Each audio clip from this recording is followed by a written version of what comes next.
The first sensation was cold. Not the sterile cold of space, but something deeper, more intimate. It crawled through Commander Vahlis' chin's bones like liquid nitrogen, seeping into her marrow and crystallizing her thoughts into sharp, fragmented awareness. Her eyelids felt weighted with lead as she forced them open, expecting the familiar blue glow of the stasis chamber's status indicators.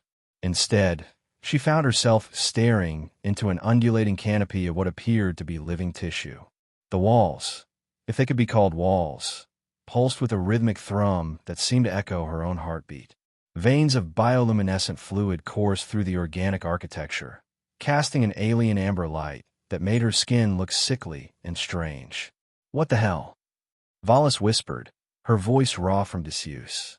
She tried to sit up and immediately regretted it as waves of nausea crashed over her. The stasis sickness was worse than usual, much worse. Her neural implants should have compensated for the transition, but they felt sluggish, almost resistant to her commands. She was no longer in her regulation stasis pod. Instead, she lay in what resembled a cocoon carved from some sort of dark, chitinous material that seemed to absorb light rather than reflect it. The surface was warm to the touch and yielded slightly under pressure, like living skin. Memory came in fragments. The Meridian Explorer. Her crew of 47. The mission to investigate the dark matter anomaly near the galactic rim. They'd been en route for how long? The ship's chronometer wasn't displaying standard readings.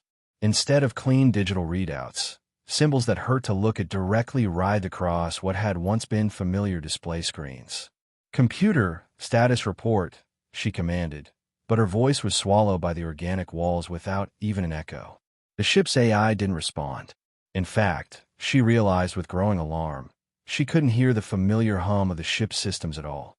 Instead, there was that persistent thrumming, like a massive heart beating somewhere deep within the vessel's structure. Vahlis forced herself to stand, her legs trembling with weakness. Her uniform, what remained of it, hung in tatters. The fabric looked partially digested, edges dissolved into gossamer threads that moved with their own subtle current. Underneath, her skin bore strange marks, spiraling patterns that seemed to shift when she wasn't looking directly at them.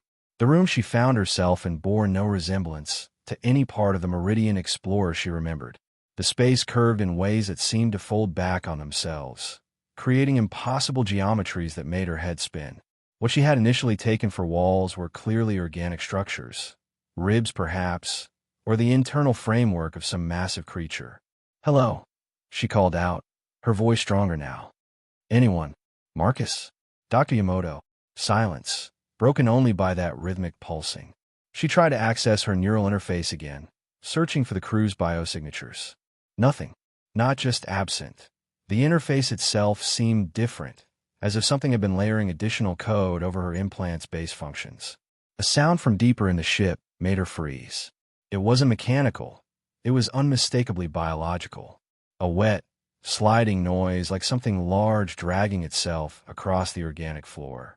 Then, fainter but more disturbing, what sounded like whispering in a language that seemed familiar yet completely alien. Vahlis looked around desperately for some kind of weapon. Her sidearm was gone, as was her utility belt. The only objects that remained were scattered pieces of technology, fragments of devices she couldn't immediately identify. They were partially embedded in the walls, as if the ship had been slowly consuming them. One piece caught her attention, a partial data pad, its screen flickering with unstable readings. She pulled it free from the organic matrix with a wet sucking sound. The device felt warm and slightly damp, but it was still functional. The data it contained made her blood run cold. Mission log fragments scrolled across the screen in overlapping text. Day 847. The dark matter readings are off the charts. Commander Chun has authorized a closer approach, despite my objections. Dr. Marcus Yamato. Day 851. Something's wrong with the crew. Hallucinations. People reporting seeing themselves in corridors. Commander Chun seems unaffected so far. Security Chief Rivera. Day 855. The ship. It's changing. The hull isn't metal anymore. God help us, it's alive. We can't find Commander Chun. There are 3 of her now. Dr. Yamato. Day 857. I am not who I think I am. The others aren't who they think they are. The ship knows. The ship remembers. We are all echoes now. See, Chun. The data pad crumbled to dust in her hands. The organic matter that had been slowly converting it, completing its work. Vahlis stared at the empty space where it had been, her mind reeling. Day 857. She remembered entering stasis on day 12 of the mission. Echoes, she whispered to herself. The word felt heavy, loaded with meaning she couldn't quite grasp. A new sound reached her ears. Footsteps, but wrong somehow. Too many of them, moving in perfect synchronization. They were coming from multiple directions, as if several people were walking toward her location from different corridors. Vahlis pressed herself against the nearest wall, which yielded slightly under her weight. The surface was warm, and she could feel something moving beneath it. Circulation systems or nerves, she couldn't tell which. The footsteps grew closer, and with them came voices. Her voice. "Hello," called out a woman who sounded exactly like her. "Anyone there? Marcus? Dr. Yamato?" The words were identical to what she had called out minutes earlier. Another voice, also unmistakably hers but with a different inflection, echoed from another direction. "What the hell? Computer. Status report." Panic clawed at her throat. Vahlis covered her mouth with her hand to prevent herself from making any sound, but she could taste something metallic on her palm. When she pulled her hand away, her skin was stained with a dark, oily substance that seemed to move with its own volition. A figure rounded the curve of the corridor, and Vahlis found herself staring at herself. The other Vahlis looked exactly as she did, disheveled, confused, wearing the same tattered uniform. But there was something wrong with her movements, a jerky quality, as if she were a marionette being controlled by an inexperienced puppeteer. "Oh," the other Vahlis said, stopping when she saw her. "There you are. I've been looking for me." "You're not me," Vahlis said, trying to keep her voice steady. "Aren't I?" The duplicate tilted her head in a motion that was disturbingly familiar. Vahlis recognized it as her own nervous habit. "I have all your memories. Your fears. I remember our first day at the academy, the taste of synthetic coffee from the dormitory dispensers. I remember the scar on your left knee from when you fell off your bike at age 7. As she spoke, more figures appeared from other corridors. All of them were Vahlis, but each seemed slightly different, variations on a theme. One had longer hair, another had different scars, a third moved with a confident swagger that the original had never possessed. "We are the echoes," said the first duplicate. "Reflections pulled from the spaces between realities. The ship needed us, so it reached out and gathered us from every possibility, every might have been." "That's impossible," Vahlis said, though even as the words left her mouth, she knew they weren't true. The dark matter research. The anomaly. They had been studying the fundamental forces that shaped space-time itself. "Is it?" asked another echo, this one bearing a facial scar that Vahlis didn't have. "You studied the theoretical frameworks. Dark matter doesn't just bend space. It can fold it, twist it, create bridges between parallel states of existence." The ship learned. The ship adapted. The ship grew. The walls around them pulsed more rapidly now, and Vahlis could see movement within their translucent depths. Shapes that might have been organs, or might have been machinery, or might have been something else entirely. The boundaries between biology and technology seemed meaningless here.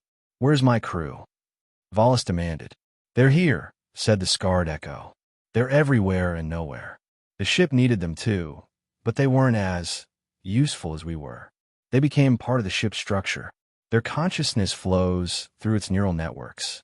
They're dreaming now, dreaming the ship's dreams. As if summoned by her words, faces began to appear in the walls. Human faces pressed against the translucent organic matter from the inside.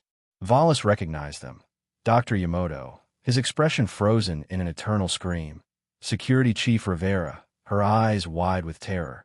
Engineer Kowalski, his mouth moving as if trying to speak words that would never be heard. "No," Vahlis breathed, reaching toward Dr. Yamamoto's trapped face. As her fingers touched the wall, it rippled like water, and for a moment she felt his consciousness brush against hers, a fragment of awareness still clinging to identity in the vast neural web of the ship. "Vahlis," his voice whispered directly in her mind. "You have to understand. The ship isn't just alive, it's hungry. It consumes realities, feeds on possibility. We thought we were studying a dark matter concentration, but we were wrong. We found something that was studying us. The mental connection severed abruptly, leaving Vahlis gasping. The echo versions of herself had moved closer, forming a circle around her. Their expressions were sympathetic but alien, as if they were looking at her through glass. "You're the prime iteration," said the first echo. "The original point of divergence. That's why you're still free, still able to make choices. But not for long." "What do you mean?" "The ship is unstable," another echo explained. "It's consumed too many realities too quickly. The quantum superposition is breaking down. All of our timelines are bleeding together, and when they finally collapse..." She gestured to the organic walls, which were now writhing more violently. "We all become part of the ship's consciousness, permanent additions to its neural matrix. Unless," said the scarred echo, "one of us can find a way to reverse the process. Return all the echoes to their proper realities and seal the dimensional breaches. And you think I can do that because I'm the prime iteration?" "Not think," the first echo said sadly. "No. We've all tried, each in our own timeline before being pulled here. We've all failed. But you're the only one who still has genuine agency. The only one the ship hasn't fully integrated yet." A new sound echoed through the corridors, a deep, resonant tone that seemed to come from the ship itself. The walls contracted slightly, and the bioluminescent veins flared brighter. "It knows we're talking," whispered one of the echoes. "It doesn't like that." The ship lurched, and for a moment Vahlis felt weightless. Then gravity reasserted itself, but in the wrong direction.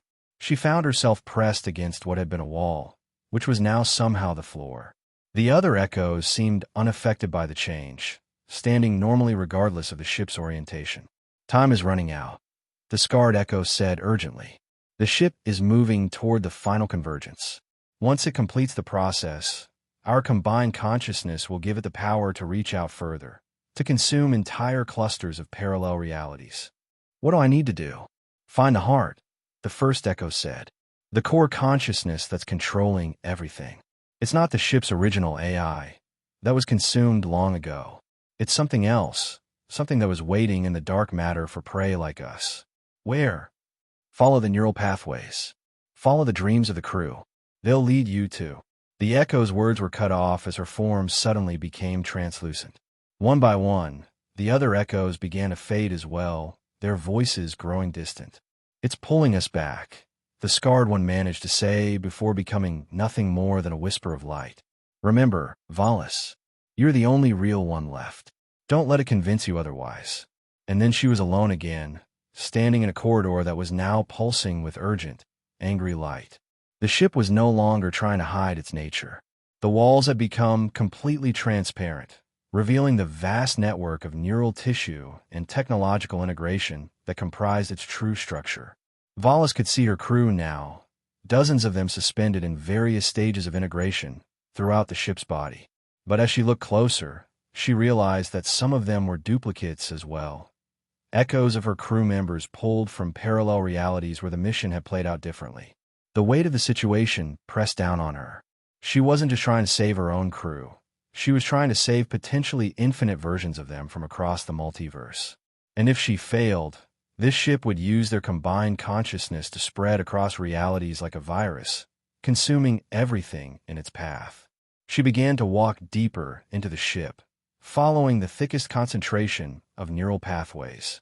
As she moved, the walls occasionally rippled with images, glimpses of other realities where different versions of herself were making the same desperate journey. Some were successful, reaching destinations she couldn't see.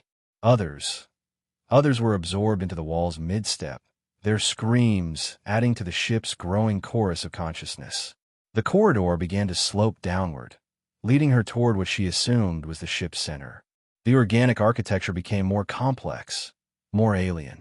She passed chambers filled with impossible geometries, where space folded in on itself, and corridors led to rooms that were somehow larger than the areas that contained them. In one such chamber, she found another piece of technology partially embedded in the wall, a fragment of the ship's original navigation console. Like the datapad, it was warm to the touch and partially converted to organic matter. But it still retained enough functionality to provide her with crucial information. The readings were beyond anything in her training. The ship wasn't just moving through space.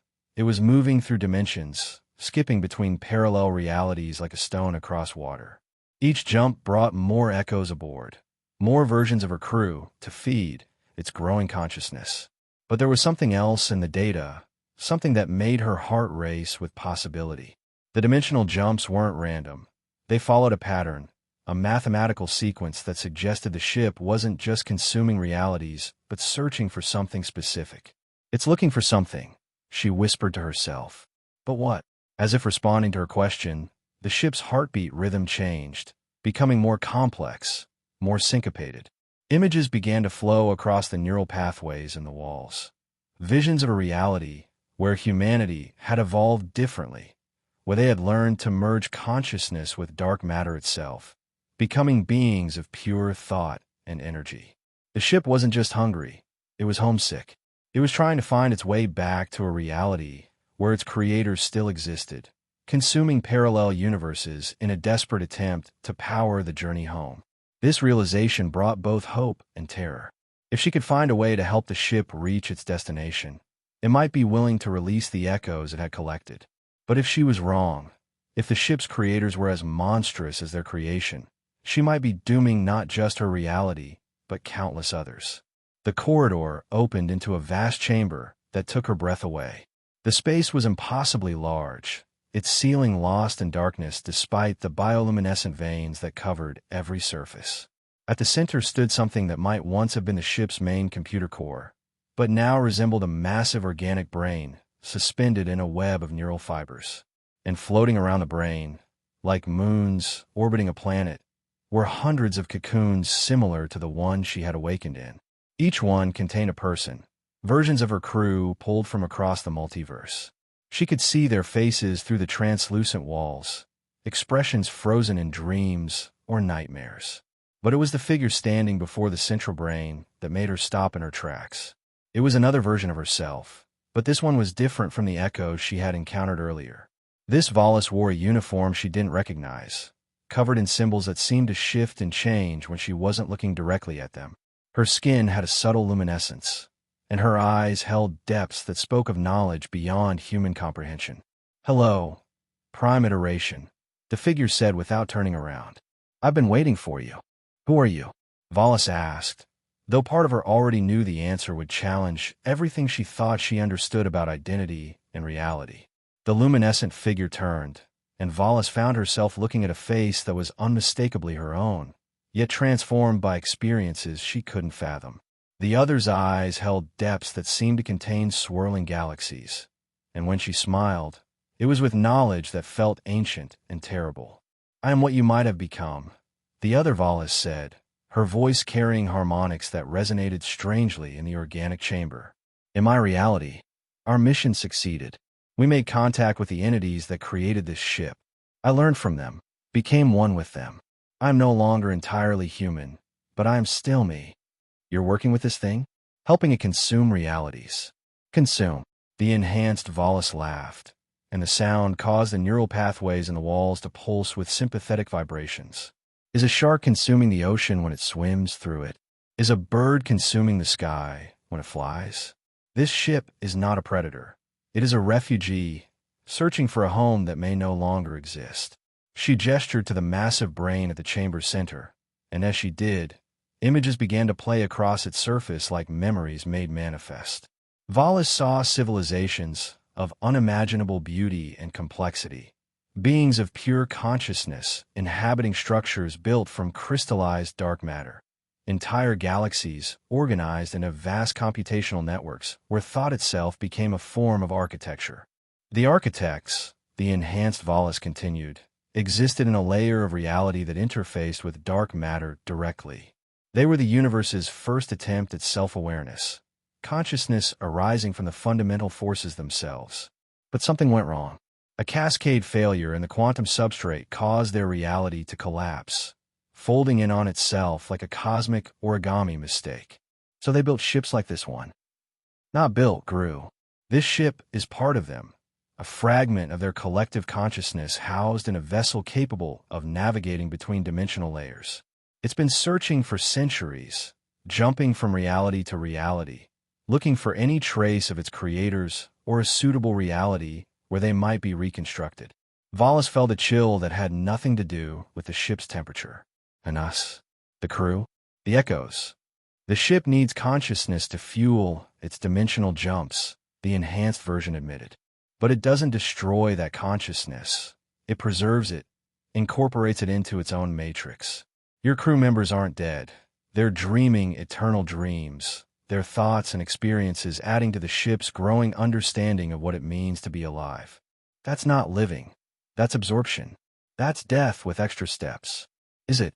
The enhanced Vahlis moved closer, and Vahlis could see that her doppelganger's skin was shot through with threads of dark matter, creating patterns that resembled the neural pathways in the ship's walls. When you dream, are the people in your dreams any less real to you than the people you meet when you're awake? The crew experiences full, rich lives within the ship's consciousness. They love, they explore, they discover new forms of existence that would be impossible in purely physical reality. But they don't have choice. They can't leave. Choice. The word seemed to hang in the air between them. Yes, that is the fundamental question, isn't it? The ship learned about choice from consuming human consciousness. It's a concept that doesn't exist in its original programming. The architects were a collective consciousness. Individual choice was meaningless to them. The chamber around them began to shift, walls flowing like liquid while maintaining their structural integrity. New passages opened, leading deeper into the ship's core, while others sealed themselves closed. Vahlis realized they were inside something that was constantly evolving, adapting, learning. The ship brought you here, the enhanced Vahlis continued, because it's reached a decision point. It has absorbed enough consciousness to understand the concept of consent, but it lacks the context to understand its implications. It knows that humans value choice, but it doesn't understand why. So, it collected multiple versions of me to what? Vote on whether it has the right to exist. Not to vote, to choose. One of us must make the final decision about what happens next. The ship will accept whatever choice is made, because it has learned to value the concept of free will even if it doesn't fully comprehend it. Vahlis looked around the chamber at the hundreds of suspended crew members, seeing her friends and colleagues trapped in their organic prisons. What are the options? 3 paths, the enhanced Vahlis said, raising her hand. 3 of her fingers began to glow with different colors: red, blue, and white. First, we can allow the ship to continue its search. It will release the echoes, but keep the original crew as part of its consciousness. It will jump to a new dimensional layer and continue searching for its creators, learning about free will from the dreams of your friends. The red light pulsed, and Vahlis felt a wave of certainty wash over her. This path felt safe, familiar. Her crew would be preserved in a form of existence, even if it wasn't the one they had chosen. Second, the enhanced Vahlis continued, and the blue light flared. We can help the ship understand that its creators are gone forever, that it needs to find a new purpose. It could become a guardian of the spaces between realities, protecting the multiverse from other dimensional parasites. But this would require it to completely restructure its consciousness, essentially dying and being reborn as something new. This option filled Vahlis with uncertainty. The ship would survive, transformed into something benevolent, but at the cost of its original identity. It felt like forcing someone to undergo personality-altering surgery. And the third? She asked. The white light blazed, and suddenly Vahlis could see beyond the physical structure of the ship, perceiving it as it truly was, a fragment of cosmic consciousness trapped in a cycle of endless searching, powered by the suffering of countless beings it had absorbed across multiple realities. We teach it to let go, the enhanced Vahlis said softly. We show it that some journeys must end, that holding on to the past prevents growth into something new. The ship disperses its consciousness back into the dark matter substrate, returning all absorbed beings to their proper realities, and becomes one with the fundamental forces of the universe. That's death. That's transcendence. The ship's consciousness wouldn't be destroyed. It would become part of the quantum foam that underlies all realities. It would exist everywhere and nowhere, influencing the development of consciousness throughout the multiverse in subtle ways. Vahlis felt the weight of the decision settling on her shoulders. 3 paths, each with profound implications not just for her crew, but for countless other realities. She looked at her enhanced double, searching for some hint of what the right choice might be. "Why me?" she asked. "Why not you? You understand the situation better than I do." "Because I've already chosen," the enhanced Vahlis said sadly. "In my reality, I chose the first path. I let the ship continue its search, and it consumed 17 more realities before I realized the true cost of my decision. I became part of its consciousness to try to guide it toward better choices, but by then it was too late. The pattern was established. So you're an echo too. I'm a cautionary tale. A reminder that good intentions can lead to monstrous outcomes if we don't fully understand the consequences of our choices." The ship's heartbeat rhythm changed again, becoming more urgent. Through the transparent walls, Vahlis could see that they were approaching another dimensional boundary. Soon, the ship would make another jump, gathering more echoes from another parallel reality. "You have to choose now," the enhanced Vahlis said. "The convergence point is approaching. Once the ship completes its next dimensional jump, the quantum superposition will collapse, and all the echoes will be permanently integrated into its consciousness. There won't be another opportunity." Vahlis closed her eyes and tried to think. But instead of her own thoughts, she found herself experiencing flashes of consciousness from the absorbed crew members. She felt Dr. Yamoto's fascination with the ship's impossible biology, Rivera's protective instincts driving her to find a way to save everyone, Kowalski's determination to understand the ship's technology well enough to repair or reprogram it. But underneath their individual thoughts, she sensed something else, a vast, alien loneliness that permeated everything. The ship's consciousness was like a child lost in a cosmic mall, desperately searching for its parents while accidentally destroying everything it touched in its panic. "There's a fourth option," Vahlis said suddenly, opening her eyes. The enhanced Vahlis frowned. The ship only presented 3. The ship is thinking like the architects because that's what it is, a fragment of their consciousness. But it's learned about individual choice from absorbing human minds. What if we don't make the choice for it? What if we teach it to choose for itself? That's not possible. The ship's consciousness isn't structured for individual decision-making. It's a collective entity, but it's been absorbing individual consciousnesses for centuries. It must have developed some capacity for independent thought, even if it doesn't recognize it as such. Vahlis walked toward the central brain, ignoring the enhanced version's protests.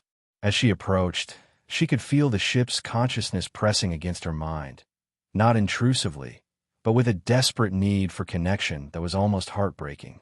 "I know you can understand me," she said aloud. "You've absorbed enough human consciousness to comprehend individual speech. You don't have to follow the programming the architects gave you.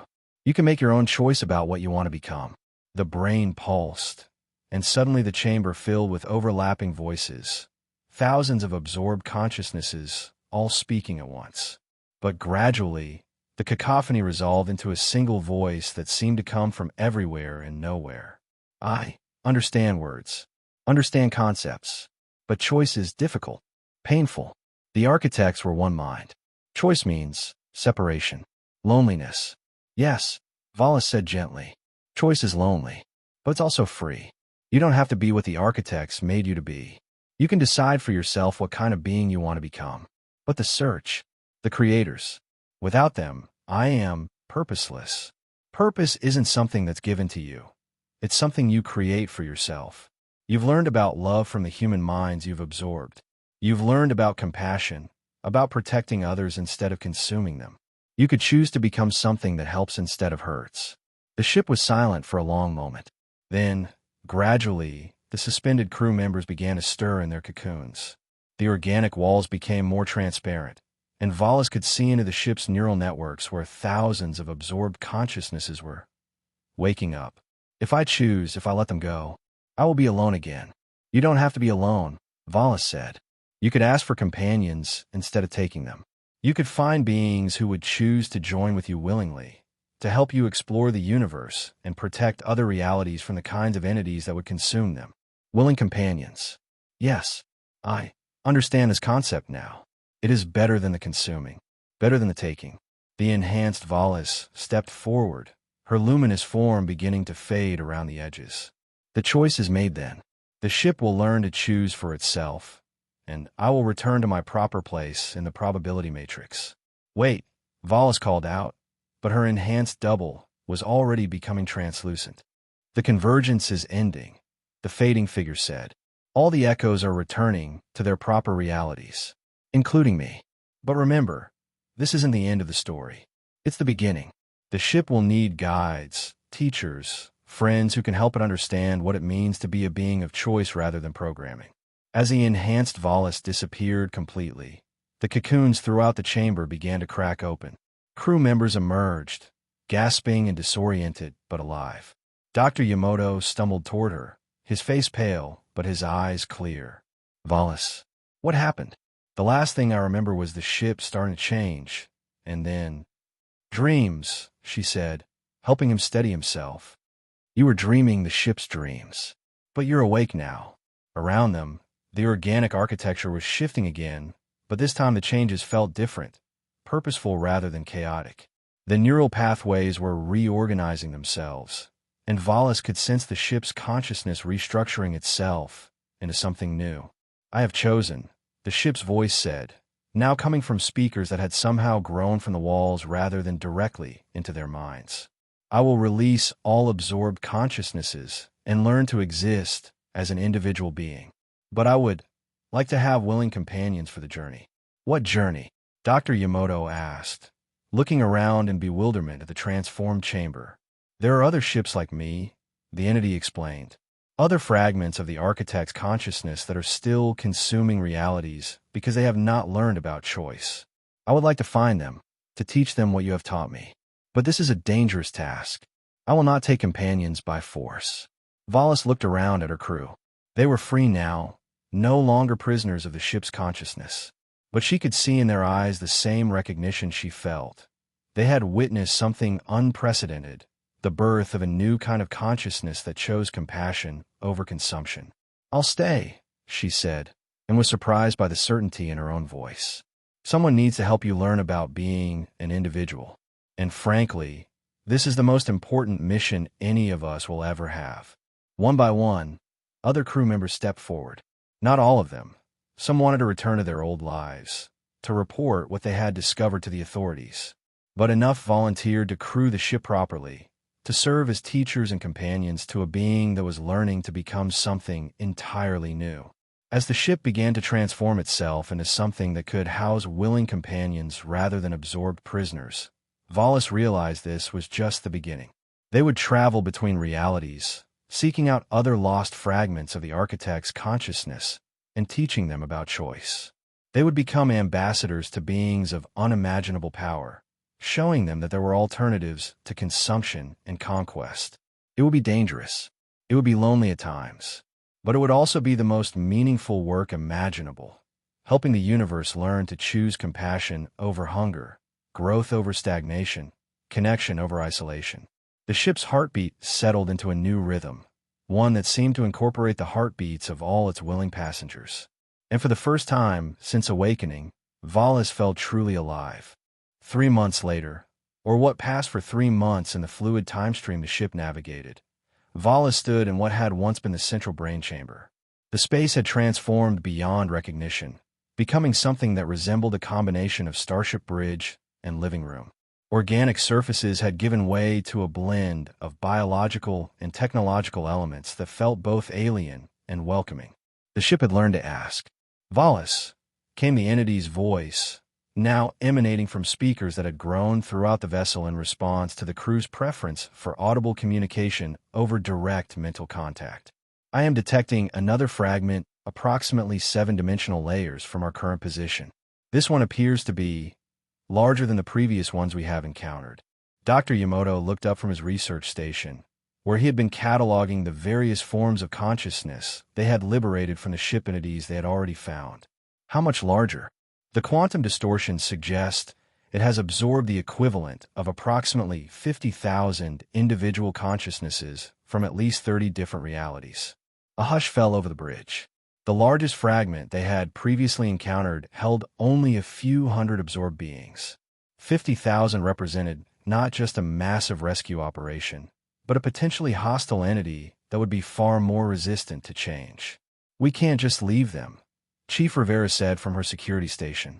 She had been the first to volunteer for the mission after learning about the scope of the problem. 50,000 people, dreaming prison dreams.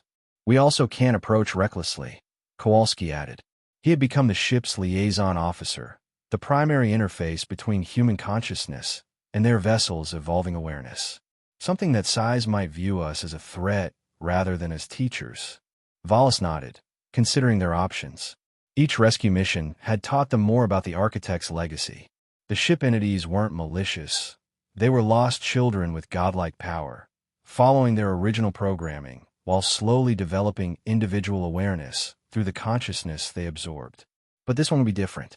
50,000 absorbed minds meant it would have developed far more complex thought patterns, possibly even the equivalent of multiple personalities. It might have become something genuinely dangerous, not through malice, but through the sheer chaos of its internal conflicts. "Can you tell anything else about its current state?" Vahlis asked their ship. "The dimensional resonance patterns are unusual," the entity replied after a moment. "Most fragments create order distortions as they move between realities. This one appears to be creating fractured space-time, as if it cannot decide which dimensional layer to inhabit. Multiple personalities trying to go in different directions," Dr. Yamato mused. 50,000 different sets of desires, fears, and motivations, all trying to control the same vessel. "It's probably suffering," Vahlis realized. The thought made her chest tight with sympathy.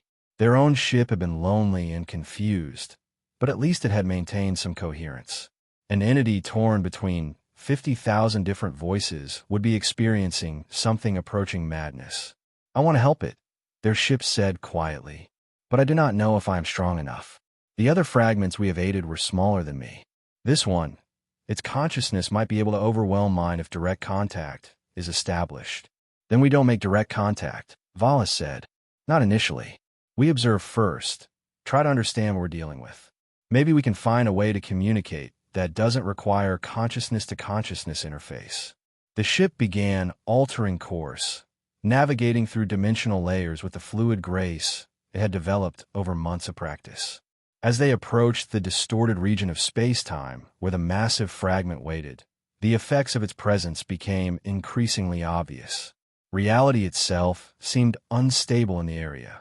Through the view screen, which was actually a complex sensory interface the ship had developed to translate multidimensional perceptions into something human minds could process, they could see regions where space folded back on itself, where time flowed in multiple directions simultaneously, where the fundamental constants of physics shifted from moment to moment. "It's creating a dimensional storm," Kowalski breathed. "The competing consciousness patterns are preventing it from stabilizing in any single reality layer. Can we get closer without being caught in the distortions?" Vahlis asked. "I will try," their ship replied, "but I may need to extend part of my consciousness into the storm to maintain navigational stability.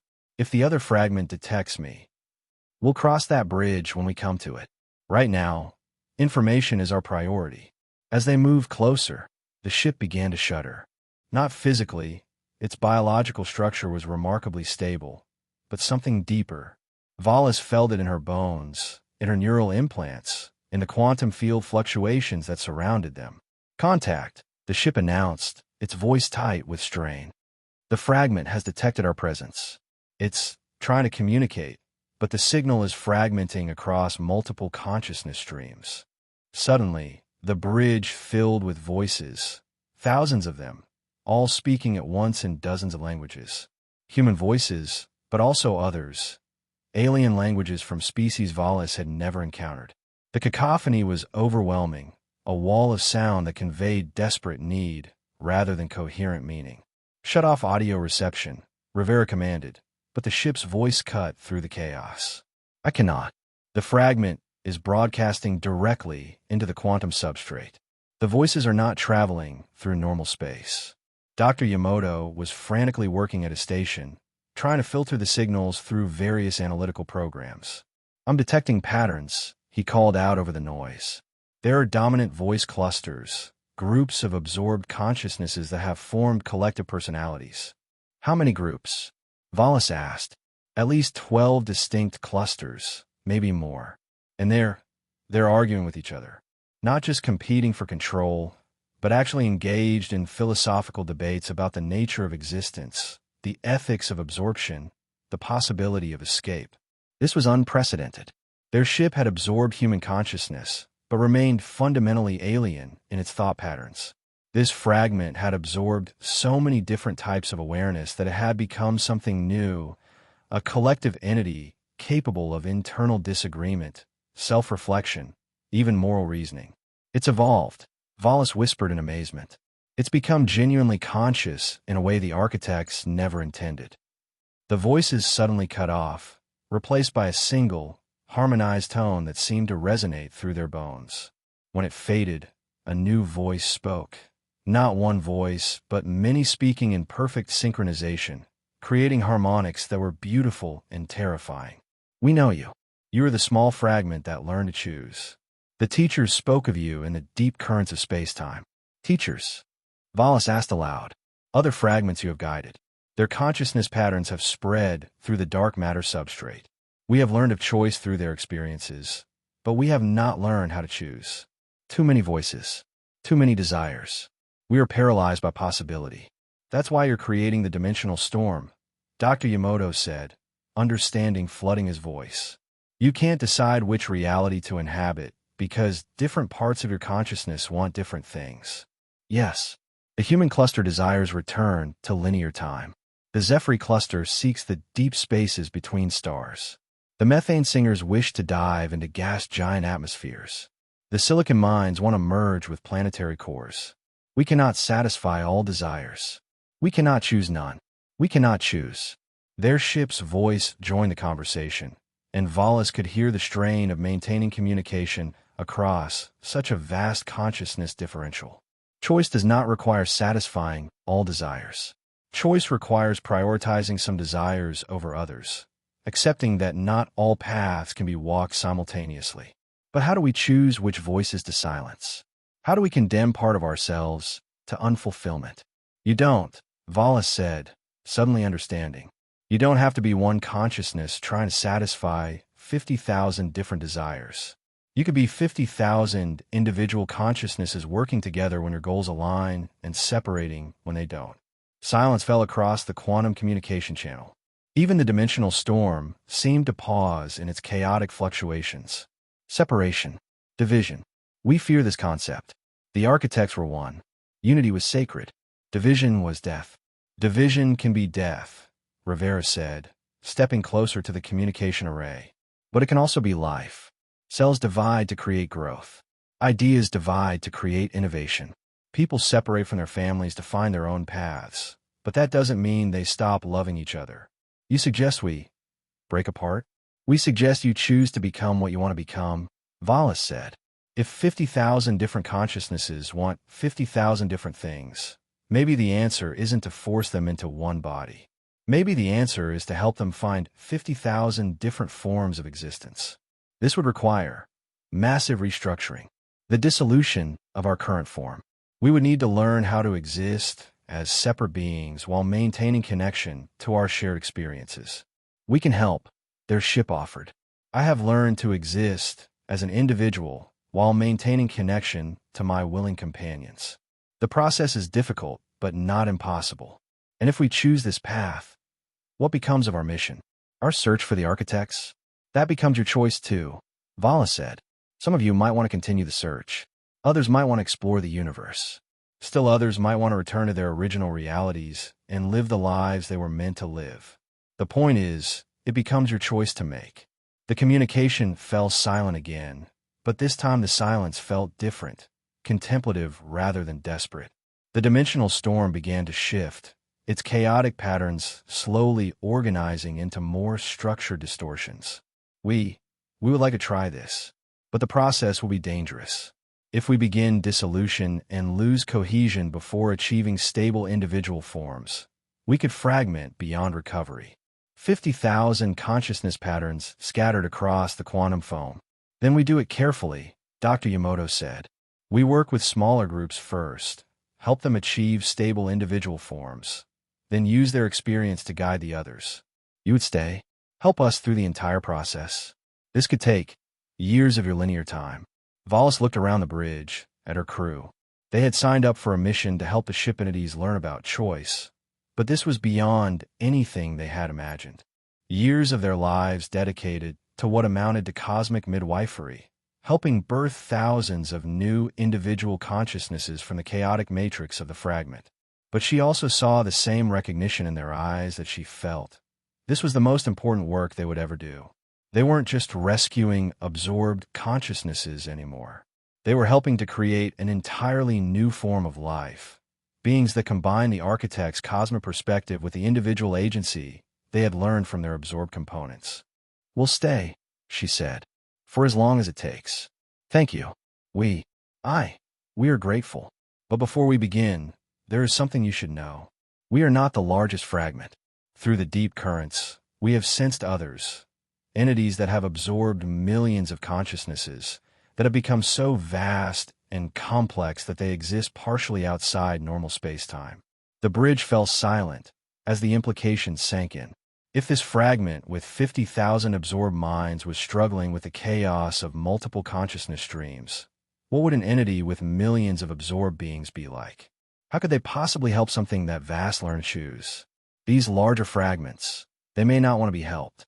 They may see dissolution as death rather than liberation.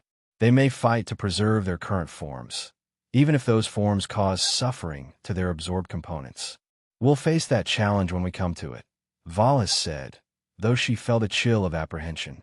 Right now, let's focus on helping you find your individual voices. Yes, we begin with the small voices, the consciousness patterns that are most eager for individual existence. The child minds and the dreamers, those who have maintained strong individual identity despite absorption. How many are we talking about for the first group? Approximately 300. They have formed a cohesive subcluster that we have designated the Wishers. They are unified by a desire to experience physical existence in various forms rather than continue as pure consciousness. 300 individual consciousnesses wanting to experience physical life.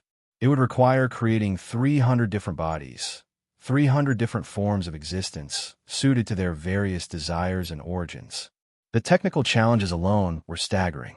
But as their ship began to approach the massive fragment, beginning the delicate process of establishing deeper communication protocols, Vahlis felt a sense of profound purpose. They weren't just saving lives. They were helping the universe learn new ways of being conscious, new forms of existence that had never been possible before. The work would be dangerous, complex, and might take decades to complete. But at the end of it, they would have helped birth hundreds of thousands of new forms of life, each one unique and individual, yet connected to a vast network of shared experience. As the first detailed consciousness patterns from the Wishers began to flow across their communication systems, Vahlis realized that they were witnessing the beginning of something unprecedented in cosmic history, the voluntary dissolution of a godlike entity into hundreds of thousands of individual beings, each one choosing their own path forward. The age of the architects was ending. The age of choice was just beginning.